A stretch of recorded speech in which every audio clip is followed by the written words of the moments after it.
by our stable of sponsors.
Well, Cup Week kicked off with a bang. How awesome was it to have it beginning with a Super Saturday at Flemington? 4 Group 1s, and it most certainly delivered across the ditch. Not only that, of course, but a golden eagle to celebrate as well. And as we've become accustomed to, the Kiwi breds flying the flag on the big stage. Let's get into the show here on Weigh In and welcome in my co-host in Michael Gearan. Michael, awesome to have you with us. And as I said, Kiwi breds on top once again across the ditch. Yeah, hi Ian, big hi to everybody watching around the country. Wasn't it great to see all that cool racing, particularly from Flemington, because I think that carnival resonates so much with New Zealanders. We had no joy with our New Zealand trained horses on the track, but Emily, so much to be proud of with what we saw in some of the feature races there with our Kiwi bred horses, horses trained or ridden by expat New Zealanders, some of them owned, of course, and then we headed north to Rose Hill, where a ex-New Zealander took out one of the richest prizes in Australian racing. There's so many ecosystems around those horses, and so many people need to do their jobs well to make those things happen. We'll try and celebrate some of those people on the show this morning. Yeah, we most definitely will. And we start with a bang, don't we? As you said, heading to New South Wales with the Golden Eagle. $7.5 million was an offer, and it went to the New Zealand export in I'm Thunderstruck.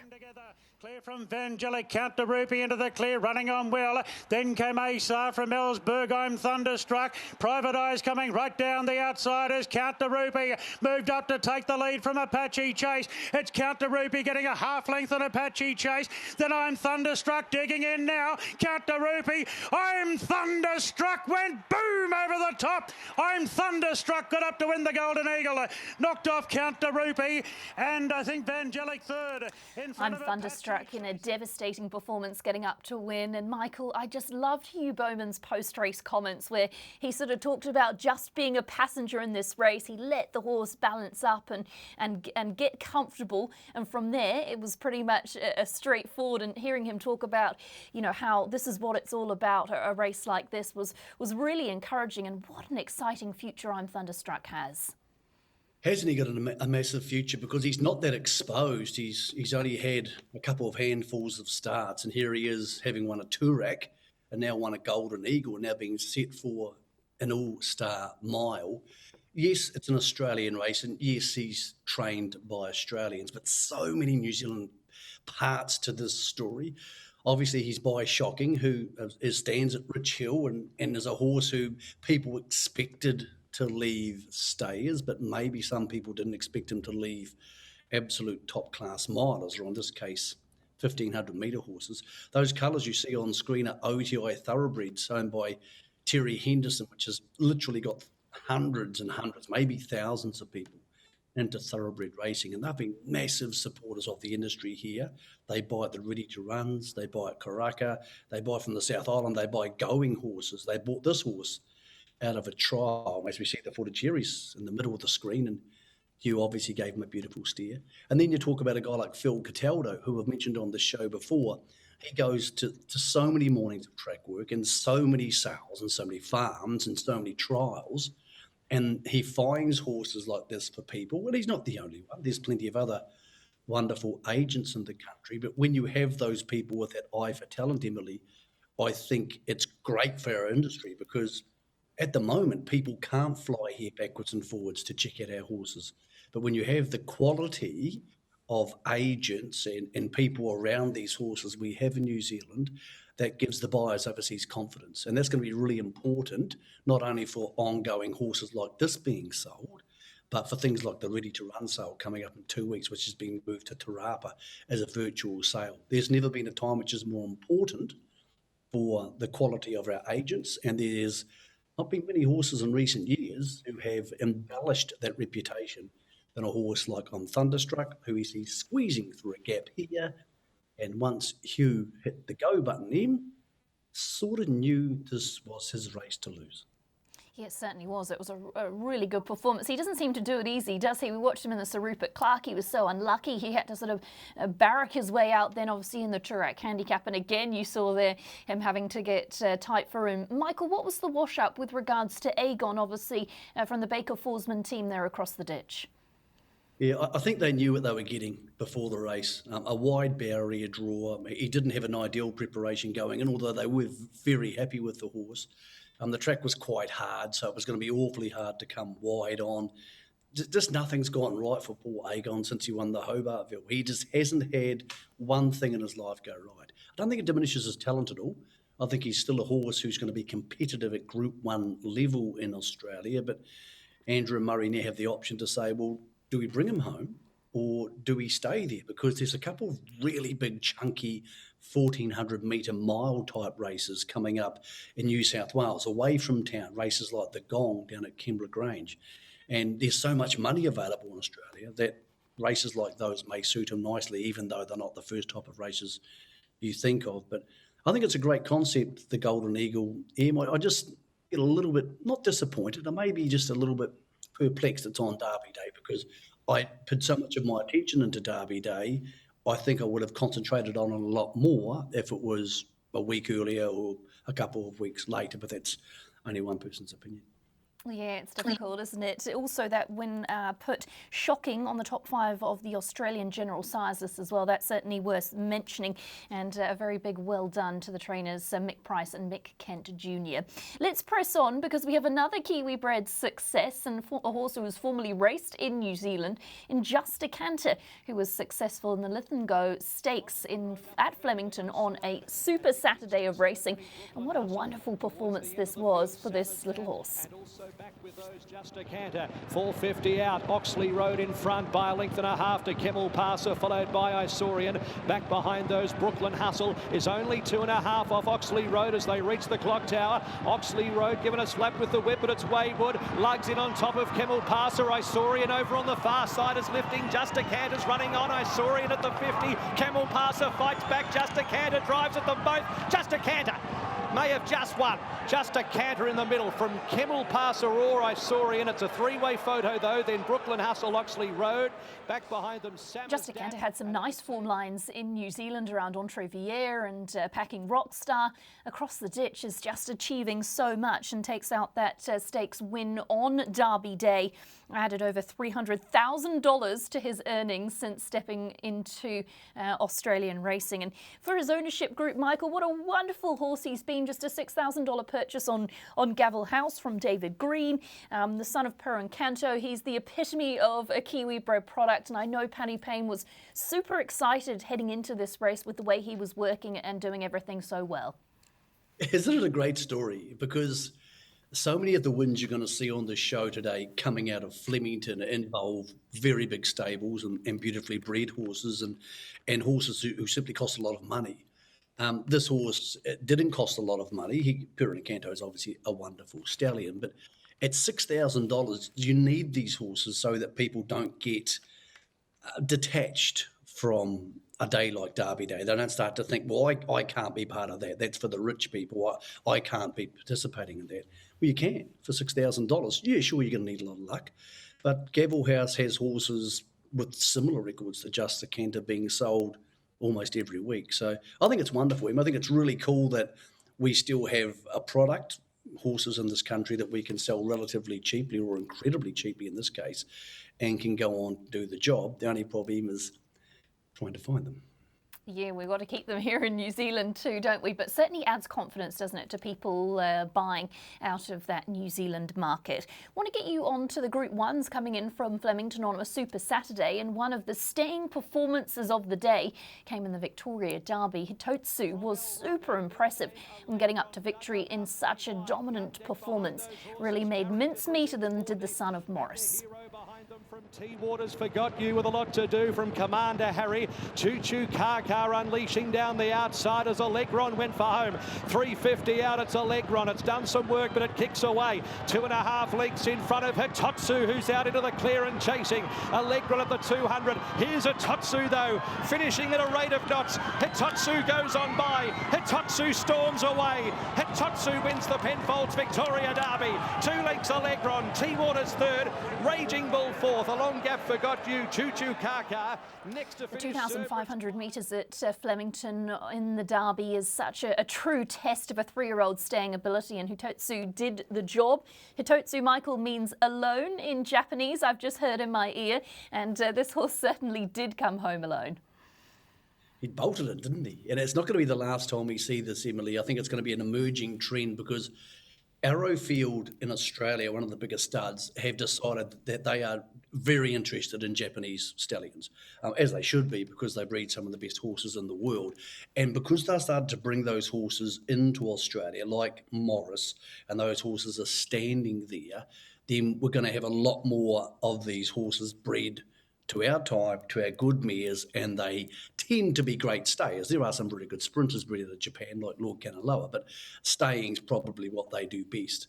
And once we have these stallions in Australasia for a while, you can imagine there's going to be a lot of these nice staying races are won by those type of horses. As good as the horse was, and as good as John Allen is riding, because carnivals always seem to throw up people who ride extremely well and hit these purple patches of form. Well, there's 2 at the moment, obviously, John Allen and James McDonald. As good as all that was, it's really hard not to get this ongoing feeling when you're watching Victorian racing, and to a slightly lesser degree New South Wales racing, that Kieran Maher is on track to become an all-time great. I know he's still quite young to be talking about in those ways, and David Eustace is obviously a huge part of that team as well. But you would have had a bit to do with them with your work over there for Channel 7. They seem to be able to train just about any type of horses to do any sort of job. His record now is very, very good, and it just seems to be getting better with every major carnival. I don't know how he doesn't become an all-time great at the game. Yeah, exactly right. And what he's doing, just as you said, across all different sort of levels of horses, it's day-to-day winners, it's sprinting winners, it's staying winners. He seems to have got everything in place. And as with all of these big stables, wonderful systems and wonderful people throughout the entire team there at the Kieran Maher and David Eustace team. Well done to them. Up next is the Kennedy Cantala Stakes, and what an exciting finish this was. Came right down to the wire in a very, very close go. Superstorm coming back out on top at the mile. 4 lengths away, Mr. Brightside chasing with Just Folk and Arameo. Then Carmelas, Quantum Mechanic, Romancer, Shalo still last. Buffalo River at the 300 metres and Rio Dini coming back to them. Mr. Brightside runs up behind them. Cascadian's going to follow it through. King Magnus down the outside. Shalo and Ice Bath run on, but Cascadian drove through at the 100. It's Cascadian just in front of Mr. Brightside. King Magnus, Superstorm late. Cascadian holding on. Superstorm dives. Photo. Superstorm, Cascadian within between horses. Mr. Brightside, then Ice Bath. Next, Just Folk, King Magnus, Rio Dini. What a finish. Look at that incredible scene there on the line. Superstorm gets it. Look where Superstorm comes from. Is sort of just been niggled along there by Damien Oliver and ends up flying home to get the victory in the Kennedy Cantala. Plenty of interest from a Kiwi perspective, Michael, because you had wonderful mare Ice Bath, who ran another stunning performance off the back of the Invitation.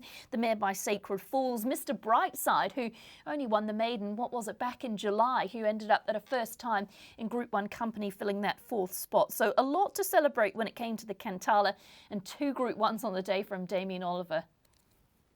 Yeah, it takes him to the Australian record for Group 1s for a jockey does it for Ollie. So he's just a legend of the game. We know that he has been for a very long time. Ice Bath nearly getting another major win there just a week after the invitation. What an incredible training performance, and what a hardy horse she must be to cop racing. And the invitation last week, travelling south to Victoria and going this close to beating the boys. But beautiful ride. We've seen a lot of beautiful rides on the show today. The Hitotsu ride was perfect. Huey's ride was outstanding on I'm Thunderstruck. The Justa Canter ride was a pearler, and then Ollie does that. So it just goes to show you him. It's much like footy players with jockeys. They dial in for the big ones, and we've got plenty dialed in at the moment, and that was an absolute peach. I think I Aspire Boys Get Paid mask there on the strapper of Superstorm. That'll make the boys happy, won't it? Nice result there too. The Empire Rose is the next and final Group 1 that we look at from Flemington. Coolmore Stud Stakes even we're going to have a little look at first. Very important race when it comes to a stallion perspective. Home of Affairs was absolutely devastating in this performance and really rounded up what was a wonderful day for James McDonald.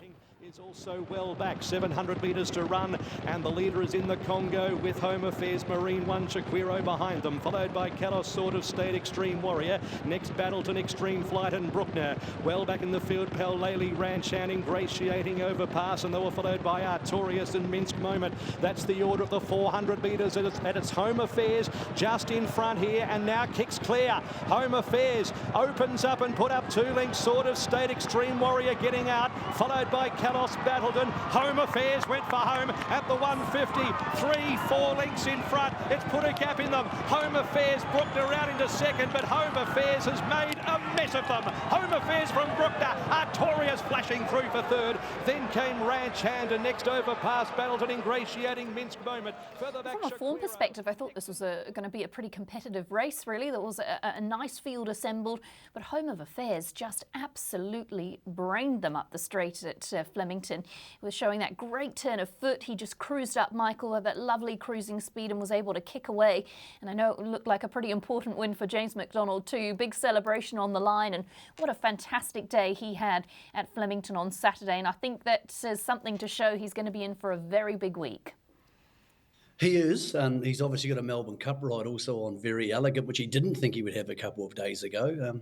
This might be the most important one of the week. The Melbourne Cup's going to feel the most important, but for what's going to happen in the next 10 years, 15 years in the industry, this will be the most important one.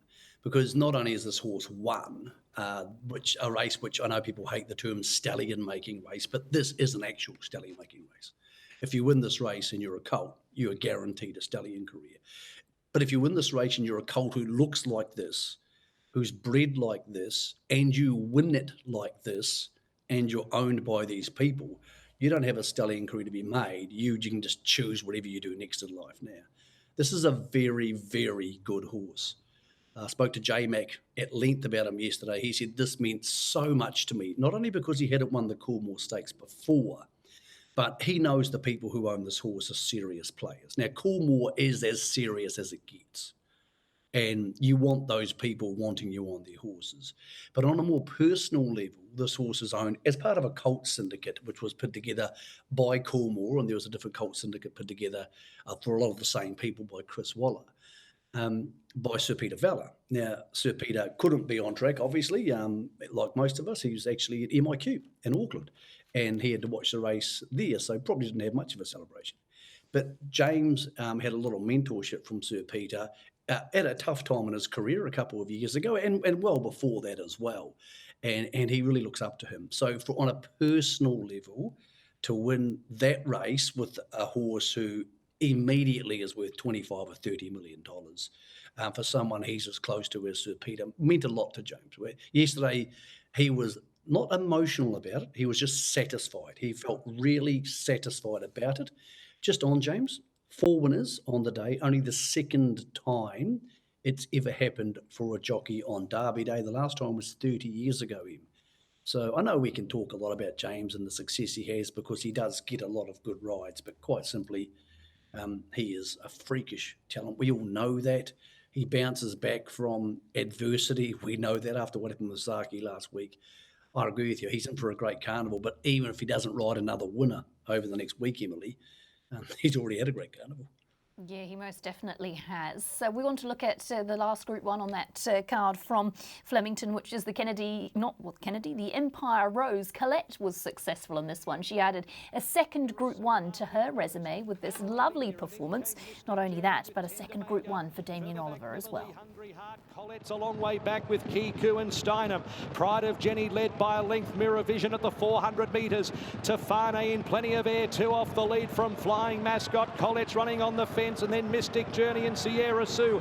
Mirror Vision at the clock tower. Tafane and Flying Mascot chisel into the margin. Flying Mascot takes the front. Mystic Journey, Hungry Heart is flashing out wide. Mystic Journey, and Colette drives through. Colette from Mystic Journey. Colette just in front. Colette, what a ride! Colette wins from Mystic Journey, Hungry Heart, Nimmerley 4. Then a wall of them. Flying Mascot, Mirror Vision, Tafane. She came through a little gap there and was able to put a really good kick on them, and she adds, as I said, a second Group 1 to her resume. Not only that, but she's also a Golden Eagle winner, and Michael, good to see her back on top. Not only that, but what a wonderful horse she's been for the Godolphin team. She continually performs at a very high level. Yeah, and usually that tends to be on tracks with a bit more given them. I sort of, as a punter, have always thought about her being a wet track horse, so therefore didn't want to be on her this week, because last time I saw her on a firm track, she was only okay, but beautifully ridden by Ollie, and I suppose good horses are good horses. They can do things other horses can't.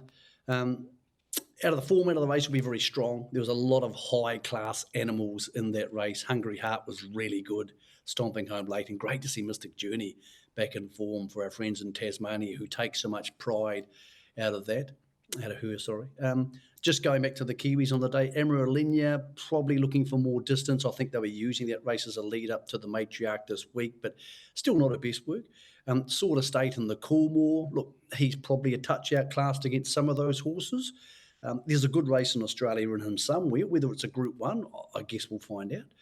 And Karma Lass in the Cantala, I think it was worth a throw at the stumps. The campaign's been a success for her because she had a Group 3 success.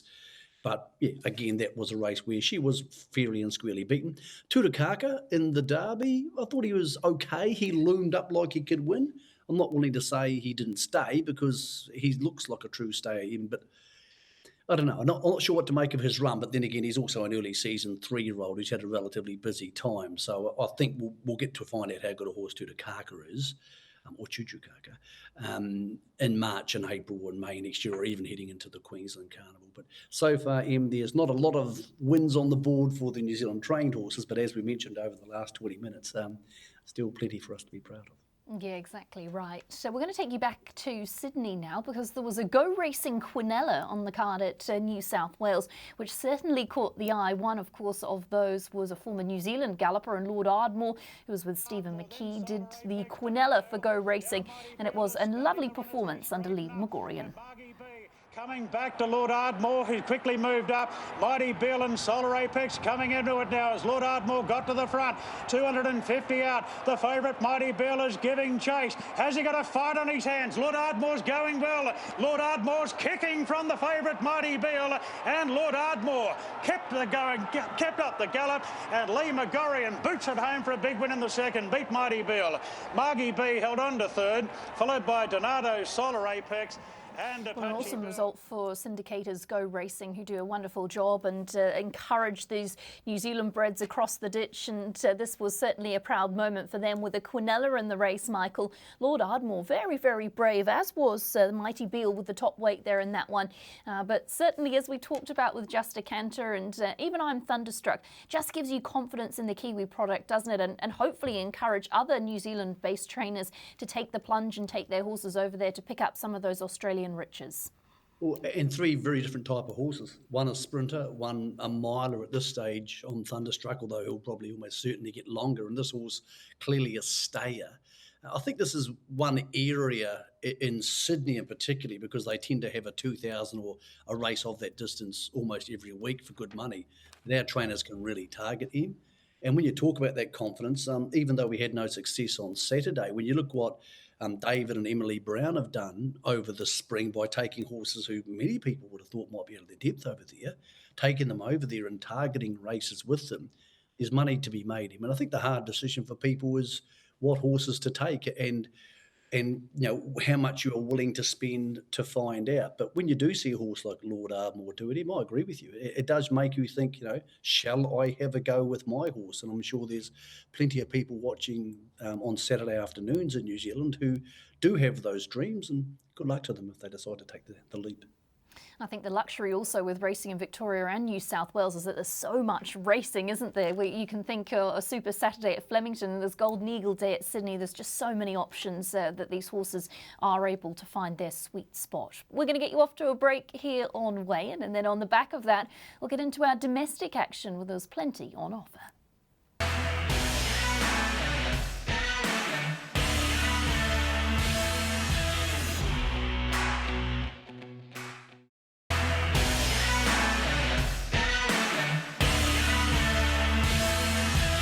Today's Weigh-In is brought to you by our stable of sponsors.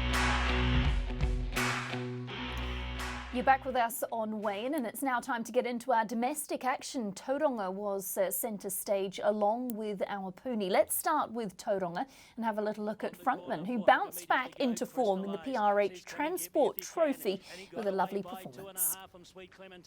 Frontman now starting to descend from Spring Delight. Further back then we've got Vernon Me. It's Crystallised at the 200. Frontman steadily winding up, and behind them Sweet Clementine. Crystallised about to be attacked by Frontman, and Frontman goes on by now with the 75 to go. Frontman back in winning groove. Second over a game Crystallised. Third at the line then would have been Spring Delight. Then we had Sweet Clementine and Vernon Me. A gap back battle time. Further away, Michael, with the way the race shaped, a little bit of speed on enabled Frontman to be able to settle just off them and finish it off strongly, which I think was exactly what he needed. I just wonder if this might set him off on a little bit of a winning path and perhaps be the confidence booster that he needs. Yeah, and maybe a change of riding tactics for him. He's a horse who's tended to go forward in a lot of his races. He sat in the 1-1 when he won fresh up at Te Rapa. He went forward the week after when he raced at Group 1 level at Hastings. And maybe he is better off a hot pace and coming in between horses. They have the option to go to the Copeland's Mile at Riccarton. I spoke to Andrew Forsman last night. He said unlikely, not a no. The decision will come Monday or Tuesday. And there is a flight down on Thursday, which makes it a little bit easier, but if not more expensive to go. But they are unlikely to turn up. I know he's a good horse, him. I'm still trying to work out what sort of horse he is, whether he's a true wet tracker or whether he, being bred that way, being a McPhee, can get through the wet but still has the class for the dry. I don't know, and I guess we'll all find out together over the summer. But I'll be surprised if 1600 sees him out, Emily. I think bred the way he is on the dam side too, clearly he's going to get more ground. So he's one of the more interesting horses in the country. He is, and a lovely looking horse as well. Up next we get to the third race on the card. Shoshone in this one at Tauranga was very impressive when putting them away in a matter of strides. The daughter of Sacred Falls racing away to victory. The next one is Angelica, but down to the 250. Shoshone put a space on them here, put 5 lengths on them. From in second position is Manrico, then came Angelica warming up late, but down towards 100 metres. Shoshone's in no danger of defeat here. Nicely rated out in front by Aaron Leighton, and Shoshone too good.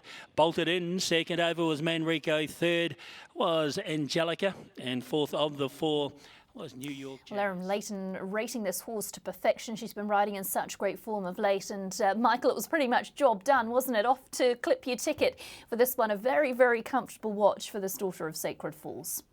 Yeah, isn't she riding well, Aaron Leighton, at the moment? Her claim is absolutely crucial for some of these horses. Admittedly, this horse might have won with an extra 2 or 3 kilos on its back, but she's just riding so well on these wet tracks. It's a huge advantage. I think the connections of Shoshone would be happy if it kept raining till Christmas, because the way she ploughs through the mud, like so many of the stock of Sacred Falls, a lot of them can handle the mud. They don't need it that way, but they can handle it that way. The way she handles it, she would be competitive in any grade. She'd be competitive in a railway if it was a really wet track. But eventually, the rain's got to stop, you would hope, and the tracks will start firming up, and then she might even have a break over the summer and come back and try her luck again in the autumn. Just when you look at that field, raises the big elephant in the room about the meeting, of course, bulk scratchings. only 4 horses in that race, only 4 horses in an earlier race.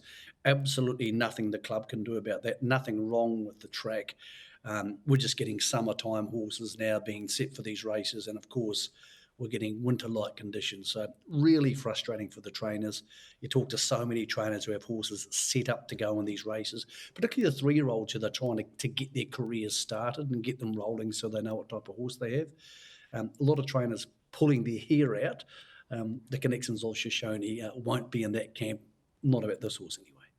No, they most definitely won't. And just before we leave that Tauranga meeting, a special mention to Stephen Marsh, who managed to train 2 winners at Tauranga on Saturday, 3 at Hawera on Friday. Wonderful 24 hours for him with the 5 winners across those 2 meetings. Up next, we get you to the Fielding Gold Cup, which was the feature of our other domestic meeting. And this one was another demolition job, but by House of Cartier for Sarah McNabb and Peter Diddon.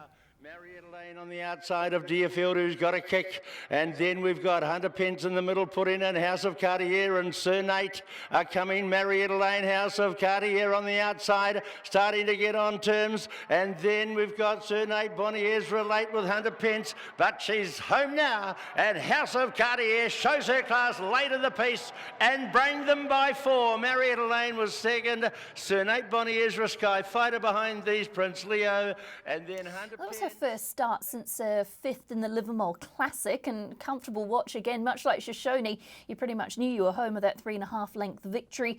And I know the Peter Diddon camp, Michael, they were very confident with the horse and how it had been working up during the week. And Peter Diddon complimenting Sarah McNabb's ride. They planned to put her in foal. She was supposed to be being served, I think, by Savabeel, if I understand. But I think they're going to bench that idea and press on after that impressive performance. And why wouldn't they? She's got serious black type already, but the way she's racing, you could make a really good case she might get top grade black type, because they're going to set her for the Zabeel on Boxing Day. Now, she'll probably have 1 start heading there because she races so well fresh. She might be slightly more potent when there's some give in the ground, but who's to say it won't be having a bit of rain around Christmas time in Auckland. She was a high-class 3-year-old, and then she went across and joined Sarge in Sydney and was okay there, but then she sort of lost her way. Then she came home to Peter to be trained at his barn. Fascinating story, the Peter Diddon story. I mean, everybody knows the Diddon name in racing, but it seems to be around a lot more now than it was a couple of years ago. So I spoke to Peter about that and said, what's been the change? He said, well, we're starting to train a lot of our own horses, and we were just prepping horses for the ready-to-runs, and then we decided that since we're going to do that, we'll take more horses to the track and just start training. So now they've got 2 15-horse barns, and they're pretty much full. So they've got 26 horses in work. That's quite a big stable, particularly in the CD. So when you see his name next to a horse, I find as a punter, you go, okay, well, better have a look at this, because the strike rate's really good and the horses tend to race really well. So with this horse, they have the options of racing on, as you said, going to Savabeel next year. And because she can handle 1,600 to potentially maybe something like 2-2, Emily, and obviously being a mare, she has an enormous array of options between now and the end of the season before they let her down to be a broodmare. So I think she's a horse who probably has more scope to win black type, because she has all these different options, or more black type, I should say, than just about any other horse in the country, because she can race in all the mares races, she can race in miles and handicaps, and she can race in weight for age. So, yeah, I'll be stunned if she doesn't upgrade herself in the next 6 to 8 months. Yeah, it looks that way, doesn't it? A lovely, versatile mare, and well done to the owners, Bill Gleeson and Peter Gillespie. Let's move you along to Wild Moose, who took out the Red Craze Bowl in a nice performance, pouncing late to take the win. Acceleration, the inside, shadows cast as they swing, then Rock Island Line, Guilata, they go for home here.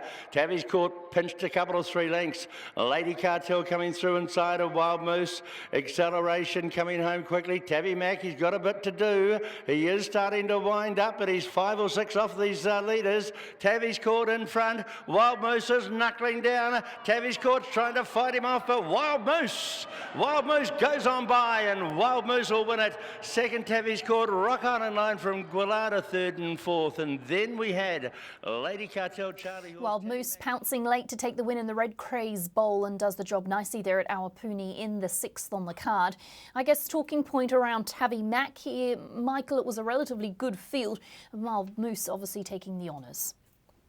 Yeah, and a good training performance from Lisa Ladder. Lisa's training really well at the moment, but it's a brave thing to throw this horse in with, you know, only a couple of career wins or only one career win, and then chuck it in against, you know, these type of horses, and you think, well, is it the right thing to do? Well, absolutely it was. I know the high-class 3-year-olds coming back at 4 can tend to get away with it, but it's still gutsy. Spoke to Lisa last night, and she said, we haven't decided just yet. We're going to have a meeting with the owners and make a decision around what we do. But again, a horse with a lot of options because it's, you know, still a very young and developing horse. Class is permanent. We saw that there from Robbie Hannum. Great to see Robbie back. He's come back to riding after having a long time off over the last month. And I think a lot of people really enjoying seeing the Pope back winning good races because he's such a popular guy in racing of both codes around the country. Everybody seems to like the Pope. Tavi Mac, what do we make of that? I don't really know him. I think the only thing you can think of is weight. I can't think of any other reason. I haven't spoken to Alan Sherrick since the race, but unless he scopes out having a sore throat or something, I can't make any case for why he would perform below his best. But to put it down to weight, we'll try and get hold of Alan Sherrick and we'll try and tell you before he next races. Yeah, that would be good if we can get that. He's such a fan favourite, isn't he? It'll be good to see him back to his best. We're going to take you to the deep south now, to Ashburton, to have a little look at Dawn Parade's success and then a final look at a 1,000 guineas market. Dawn Parade taking out this one over the 1,400 for Tony Pike. King with 2 flags on the turn. She's got to the outside in the filly, and in the twinkling of an eye, Synchronise is going after Arklow, the inside Dawn Parade. It's Arklow at the 200. Synchronise gets there. Can she go on with it? The inside Dawn Parade's coming back. Dawn Parade lifting. Synchronise has come to the end of it. Dawn Parade lifting on the inside, fighting them off, and Dawn Parade won it. Dawn Parade beat Arklow. Well, Synchronise got there quickly, just didn't quite see it out at the last little bit. Flashing through on the inside was Panzer from Caitlin. Well, Synchronise sort of loomed up like she was going to go straight past them, but Dawn Parade was just too tough. What did you make of this performance, Michael, at Ashburton? Firstly on Synchronise, because she's racing in the bigger race of the 2 horses we're about to talk about over the carnival. I thought she was okay. Not greatly different to, say, Bella Conte last week at Trentham. It was a race where she could have lost and you wouldn't lose too many fans heading into the 1,000 guineas, but it's going to be a wickedly strong 1,000 guineas. It's a really good one. Sometimes the 1,000 guineas you can end up with, you know, 3 or 4 really good horses and a lot of horses who are just out of maiden grade. But when you check out this list, and we'll go through some of them for you punters, Imperatriz is on the plane on Thursday, so she's definitely going. She's on the plane. There You Go is down there. Art de Triomphe is trained there. Synchronise you've just seen. Bella Conte is going. So they're the sort of 5 favourites. Then you get to the double figure horses, and the double figure horses have lots of depth and quality to them as well. So I think it's a good race, Em. And while I wasn't put off by Synchronise, she's going to need to be better to beat Imperatriz, de Triomphe, There You Go, and even Bella Conte. The interesting thing out of the race was the winner, Dawn Parade. The reason it was in that race was because Tony Pike still thinks it's a chance in the Copeland's Mile. Now, after its last start, third at Ashburton, when it had no luck, it was actually a bit squeezed up by another runner. Pikey came up with his idea, because Pikey always comes up with ideas because he's a smart guy and he likes coming up with ideas.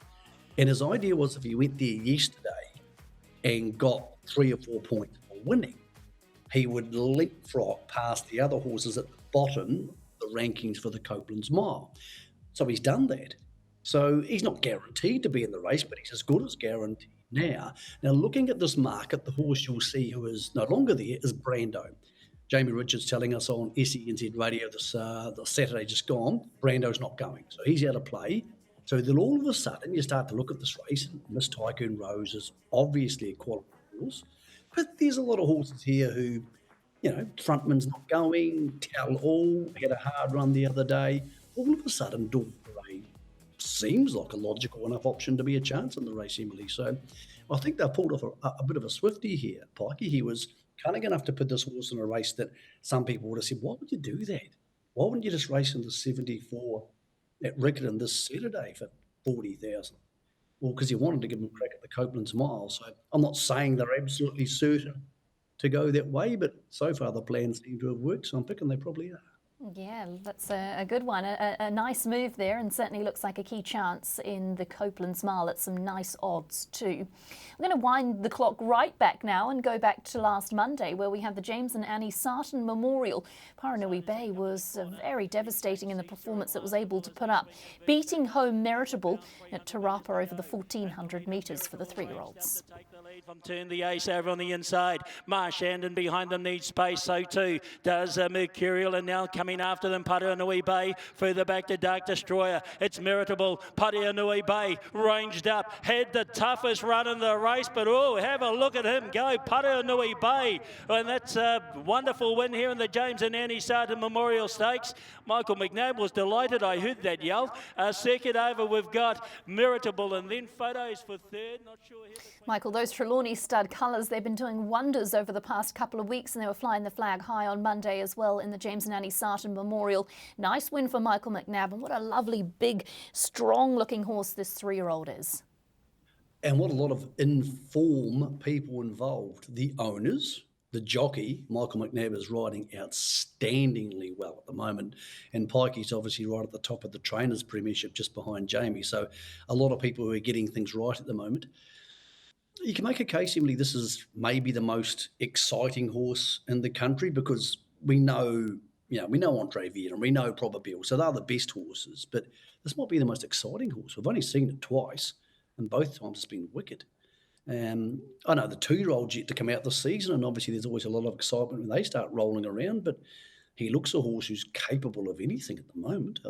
He was going to go to the 2,000 Guineas, but they missed the late nominations because the late nominations were too early. And that's something I spoke to Tim Mills about. They're going to change that heading forward, so there's no point jumping up and down about it now. These things happen once in a while. Here's the 2,000 Guineas market. He would have added to the race beautifully.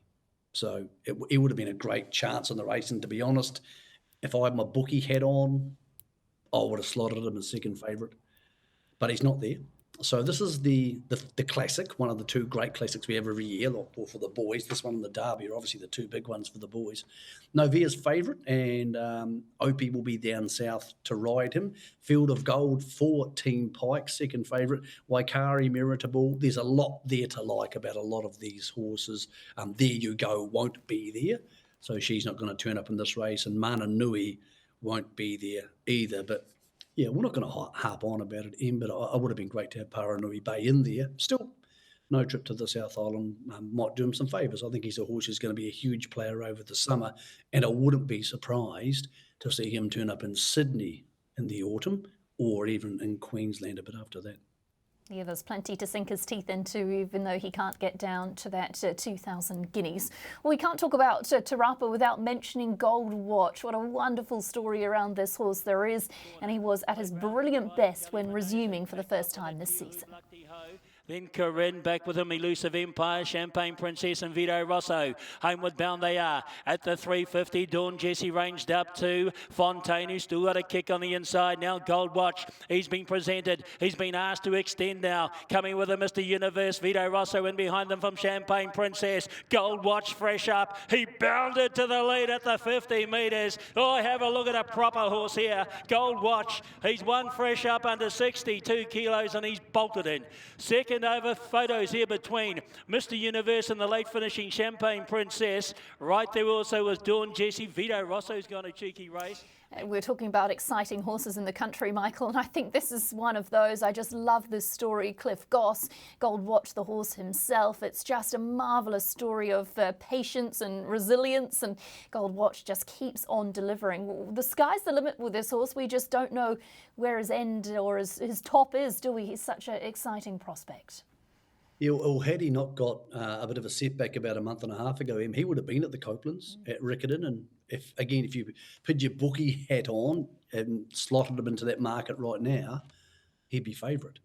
But he's not going to be there. Cliff told me about a week and a half ago before that victory, they're probably going to look at the Rich Hill Mile as the big target for him for the summer, then sort of work backwards from there and see what else happens afterwards, because obviously he has a lot of options. But I think it's a beautiful story. I think everybody who knows anything about it, the fact that Cliff obviously is 90, and he told me that since his wife passed away 3 years ago, this is the thing that gets him out of bed in the morning. It's a beautiful story. So yeah, I think there's not many horses in the country who, when they win races, the wins will be met by quite as much happiness and joy in the industry as Gold Watch heading forward. Hopefully not only this season, but for seasons to come.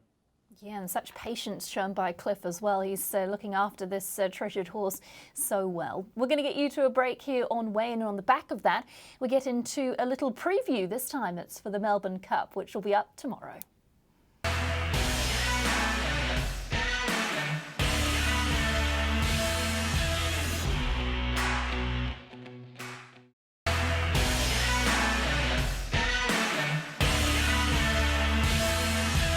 Today's weigh-in is brought to you by our stable of sponsors. Well, before we get into our preview of the Melbourne Cup, we just had a little housekeeping matter to clean up with you, and something we wanted to make you aware of. Really sad news coming from the breeding industry around Kay Sanders. Suffered a brain aneurysm due to complications during surgery, a stroke the following day, and requiring further surgery to alleviate swelling on the brain. The breeding industry is rallying around Kay, who has given so much, her life and soul, to breeding, and it's now time for the breeding industry to support her. If you jump online, there's an article on Love Racing and also the NZTBA website. There's an auction being run on Gavel House with some wonderful donations being made, and also there's a silent auction, and you can find out more about that NZTBA. There's an article on there with all of the information and contact info available. Well, now let's get into our Melbourne Cup preview. And first of all, a little look at the market for the Melbourne Cup, where we have a hot favourite in Incentivise, $2.30 out to $2.70. Outside of it, there's a number of others in the double figures. Spanish Mission, the Euro, at $8 out to 10s after a small vet issue. Last year's winners, Twilight Payment, 11s, sticking firm at that price. Very elegant. The Kiwi, of course, 11s to 13s. And you want to know about Ocean Billy and the Chosen One, 26s for the Chosen One, and you've got Ocean Billy at 51s. It's a wonderful Tuesday in November, isn't it? The Melbourne Cup. So much to look forward to and celebrate, and a race that can most definitely change lives. One of the last lead-ups into the Melbourne Cup is the Hotham Stakes from Super Saturday at Flemington, and it was Great House's turn to salute under James McDonald in a lovely performance. They're going to head to the Melbourne Cup, Michael. They've drawn well, and they're fresh off the back of this success over the 2,500 at Flemington.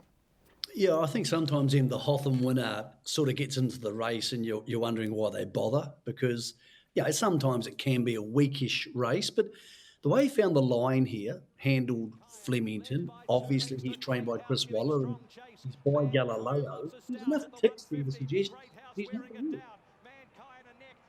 It was a lovely win by him, and certainly got up over the top of the rest of them, and you've got to be in to win, haven't you? So Hotham straight into tomorrow's Melbourne Cup for Great House. Well, the rest of the Melbourne Cup, Michael, outside of that, with regards to the field, what are you tipping for us? What have you got for us? What are you liking in the race? I think it's a weird Melbourne Cup, Emily, because everybody likes to have their opinion. Not that I'm any expert on the Melbourne Cup, but a lot of people are going to ask me the same question in the next 24 hours. And everybody wants to come up with some genius idea, but it's pretty hard to be a genius about this. Everybody saw the Caulfield Cup and everybody's seen Incentivise. And I'm not saying he's any value at 2.7, but how can you possibly bet against him? We'll get to the key rivals in a second, but this is the Caulfield Cup, and a lot of the horses he races tomorrow are in this field. It's almost impossible to make a case that any of these beat him home if he's in this sort of form. Now, there's no guarantee he'll be in this sort of form, but if he is, well, this is the horse who wins the Melbourne Cup. Then, on top of that, you add to the Europeans. Now, Twilight Payment won the race last year in a stunningly quick time, but he is carrying 58 kilos, and not many horses win Melbourne Cups carrying 58 kilos. And Spanish Mission is the horse I would absolutely love to have a bet on if I thought he was in great form, because his form in Europe is so strong.